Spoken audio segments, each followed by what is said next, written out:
ओम परमात्मने नमः। आज अंतर्विधि के 5 आवरणों में प्रथम आवरण, सबसे भारी आवरण अन्नमय कोश का द्वितीय भाग के प्रवचन में आप सभी का स्वागत है।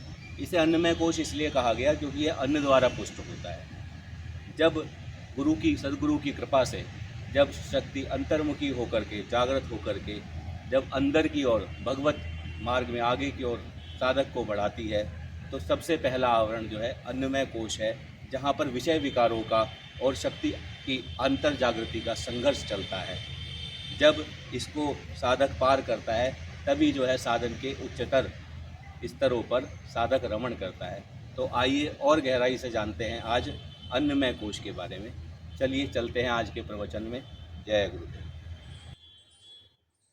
विषयों तथा उनके आधार पर विकसित वासनाओं विकारों के द्वारा अपने भोग के लिए अन्नमय कोश की रक्षा की जाती है।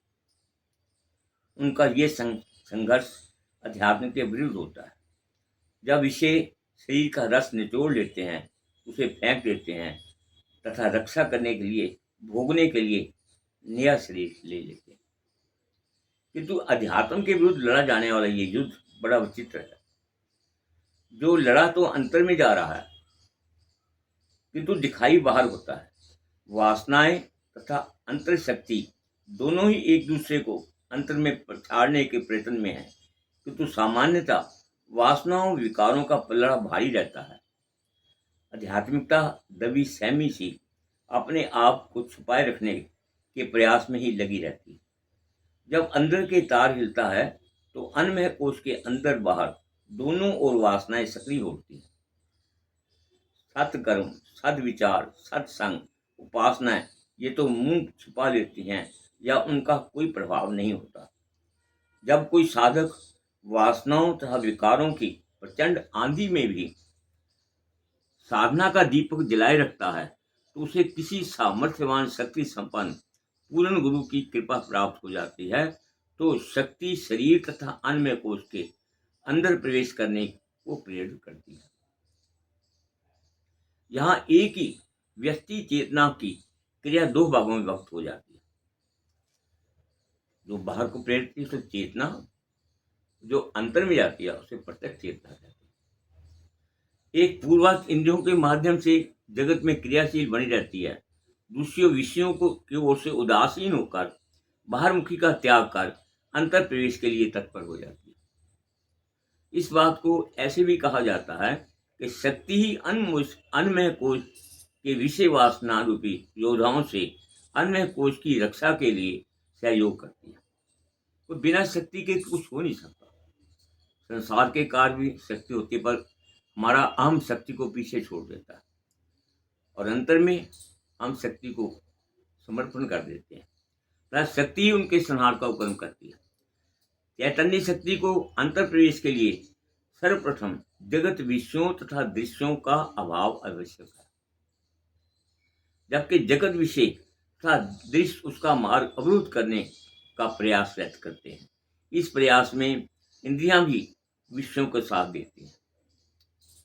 ये कहा जा चुका है कि अन्नमय कोश के अंदर तथा बाहर दोनों ओर विषय विकारों ने अपना अधिकार जमा रखा है। बाहर के विषय शक्ति को अंदर प्रवेश करने से रोकने के लिए पीछे से खींचते हैं तथा अंदर के विषय विकार अंदर से शक्ति को बाहर फेंकते हैं। अन्नमय कोश में शक्ति के प्रवेश के समय अध्यात्म का भीषणतम संघर्ष होता रहता है। जब जीव का अभिमान अन्नमय कोश रूपी बाहरी खोल पर आकर खड़ा हो जाता है, तो अविभक्त आत्मा विभक्त प्रतीक्षा होता है। अविभक्त आत्मा के सबके अंदर एक ही आत्मा है, भूखा भाखा कोनी सबकी गति लाभ। पर ये कहता कि मैं हूं, मैं और तोड़ तोड़ता माया, यही को हस्कीने जीव निकाया। अजर अमर तथा जन्म मृत्यु से रहित आत्मा व्याधिग्रस्त तथा जन्म मरण की चक्की में पिसता हुआ भाषित होता है। संसार के भोगों तथा कर्मों में संलग्न जीव का मुख्य शस्त्र कर्ता भाव है, जो चैतन्य शक्ति के अंतर प्रवेश को रोकना अपना कर्तव्य समझता है। कर्ता भाव विषय विकारों का सेनापति बनकर चैतन्य शक्ति के विरुद्ध डट जाता है। बाहर से जगत विषय तथा अंतर से वासनाएं उसे सहायक होते हैं। कर्ता भाव प्रत्येक कर्म विचार तथा भाव में मुख्य भूमिका निभाता है। ऐसा समझो कि शरीर का कोई कर्म कर्ता भाव के बिना संपन्न नहीं हो सकता। शरीर तथा इंद्रियां जहां भी जाती हैं, कर्ता भाव साथ जाता है। शरीर के शांत होने पर भी कर्ता भाव उसके साथ छोड़ता नहीं।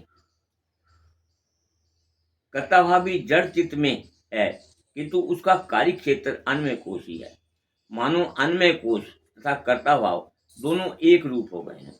वैसे अन्वय कोश संसार का अंग है, जो वासना के अनुरूप भौतिक 5 तत्वों पर आधारित तथा अन्न आदि से उस जगत में प्रकट होता है।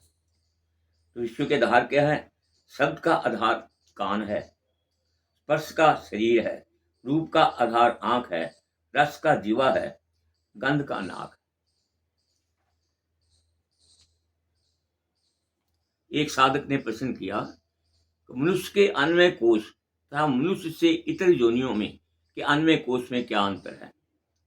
तो महाराज जी ने उत्तर दिया कि तत्वों की दृष्टि से तो कोई अंतर नहीं है। उनके भी 5 तत्व से ही शरीर बने हैं। सभी के शरीर पृथ्वी, जल, अग्नि, वायु तथा आकाश से निर्मित हैं। सभी के जीवन आहार पर आधारित है। सभी में मौत का भय व्याप्त है। सभी आहार ग्रहण करने के लिए जगत पर आश्रित हैं, किंतु सभी के अन्वय कोश की बनावट, इंद्रियों के कार्य करने का ढंग तथा मार्ग में अंतर है। मनुष्य बुद्धि प्रधान है, बोल सकता है, दूर की सोच सकता है, शुभ अशुभ का निर्णय कर सकता है। इसलिए मनुष्य द्वारा किए गए कर्मों की विभाजन धर्म तथा अधर्म के अनुसार पाप पुण्य के रूप में किया जाता है। मनुष्य में इतर किसी भी योनि के कर्मों का अनुभव विभाजन नहीं किया जाता। उसका कारण है क्योंकि सब जो योनियां हैं वो भोग योनियां हैं। मनुष्य अपने कर्मों का फल भोगने के लिए ही इन योनियों में जाता है। अन्वय कोश प्रारंभानुसार सुख दुख भोगने का माध्यम है। जब तक शरीर जीवित है तब तक प्रारब्ध फल भोगा जा सकता है। मान अपमान शरीर का होता है। साधन भजन शरीर से किया जाता है। शरीर ही शोषण करता है, शरीर ही शोषित होता है।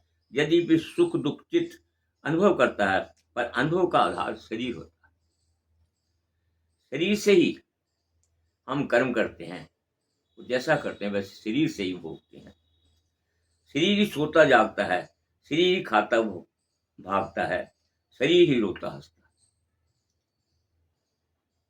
अन्नमय कोश 5 भौतिक तत्वों से निर्मित है तथा शरीर के 5 तत्व 5 भौतिक तत्वों से मिल जाते हैं। इसलिए ये भौतिक जगत का ही अंग है, किंतु जड़ जगत से ये समानता होते हुए कुछ भिन्नता है। संसार हमें भोग भी देता है, मोक्ष भी देता है। कोई भी संसार की वस्तु आपको नहीं कहेगी मुझे ले। हमारी ही जब इच्छा होगी उसके पास जाएंगे। जैसे हम घर में अनेक बहुत अमूल्य चीजें लेके रख जाते हैं, भूल जाते हैं, पर कभी किसी की जरूरत चीज ही पड़ जाए, ना मिले, तो हमारी कितनी दुर्दशा होती है। तो हमारे चाहना से ही सब कुछ है। जड़ पदार्थ नहीं हमारे पास आता, हमें ही जाना पड़ता है। जड़ पदार्थों की इंद्रियां नहीं होती, जबकि अन्नमय कोश की कर्मेंद्रियां भी तथा ज्ञानेंद्रियां भी ये संसार में चेतनवत कर्म करने का माध्यम भी है तथा जगत का ज्ञान संचित करने का यंत्र भी है। प्राणों की लगी भूख अन्नमय कोश द्वारा ही प्रकट होती है। इच्छा शक्ति इसी के माध्यम से कार्य करती है। जहां मनुष्य की इच्छा होती है चल देता है, इच्छा होती है ठहर जाता है। इसी के माध्यम से जीव में परमार्थ की भूख लगती है। यज्ञ जप तप अत्याचार लेखन गायन भोग विलास मनोरंजन विनोद सभी का आधार अन्नमय कोश है। जड़ जगत में ये सब कुछ नहीं है। जल प्रवाह, वायु वेग, बादलों का चमकना कड़कना, अग्नि की धाकता आदि जड़ पदार्थों के आधार पर सभी क्रियाएं जड़ शक्ति से द्वारा संपादित होती हैं, किंतु अन्नमय कोश का संचालन इंद्रियों की कार्यशीलता, रुधिर का प्रवाह, श्वासोच्छ्वास की प्रक्रिया, अन्न का पाचन, भूख लगना, सोना जागना आदि सभी चेतन शक्ति की क्रियाएं। चेतन शक्ति ही ज्ञान इंद्रियों के माध्यम से जगत का ज्ञान संचय करती। जगत की अन्य किसी भी वस्तु, पदार्थ या दृश्य में आत्म भावना नहीं होती। सारा दृश्यमान जगत तथा इन्हें देखने वाले जीव सदैव उन्हें अनात्म ही मानते हैं, किंतु अन्वय कोश में आत्म भाव की भ्रांति विकसित हो जाती है।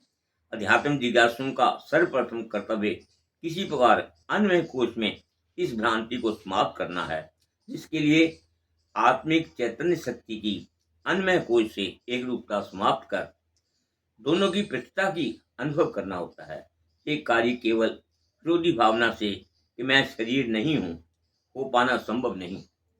जब तक शरीर तथा आत्मिक शक्ति की पृथकता की प्रत्यक्ष अनुभूति नहीं हो जाती, शरीर में आत्म भावना की निवृत्ति भी नहीं हो जाती। ये सब गुरु कृपा से जब शक्ति जागृत होती है तभी होता है। ओम तत्सत।